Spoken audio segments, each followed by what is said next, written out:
Thanks, guys. Once again, I'm here at the White County Courthouse. We're going to be talking to Lester Allen, and we just got some unofficial results in. Can you talk a little bit about that?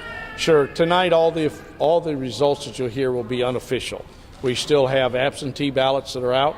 People who get an absentee ballot have up to 10 days after the close of polls today to send those in. So we will meet again on the 18th, and we'll tally everything up and make the results official at that time.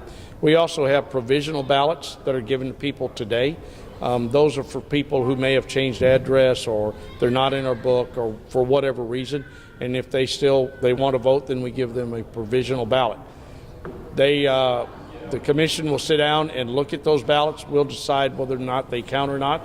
If we decide they do not count, we send them a letter and we give them a chance to come to a hearing, which we'll also have on the 18th.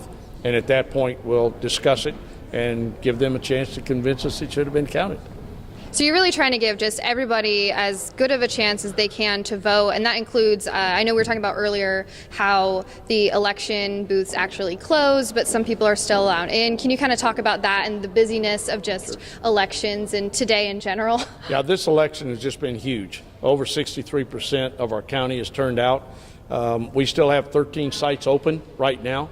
And you say, well, they're supposed to close at 7:30. By law, they are. But anybody who's already in line gets to vote. So either we lock the door and keep those folks in, after let them out as they vote, of course, or we send a poll worker to the end of the line and they follow them in. And anybody who comes up later, we say, I'm sorry, the poll's closed. And they usually say, but they're going to get to vote. Yes, but they were here at 7:30. And that's the law. We have to close at 7:30. But I still have 13 sites open in the county out of 32. So we've had huge turnouts.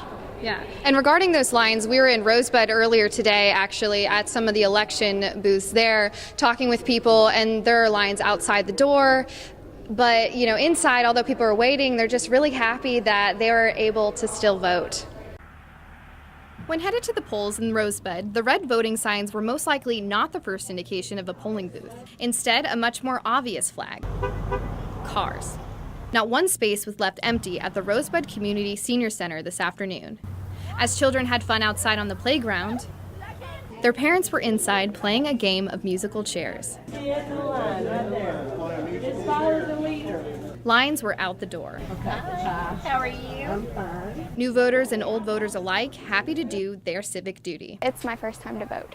I think that's one of the main rights that citizens have these days, is to get to vote. I think this is an important election, and I felt like I needed to vote.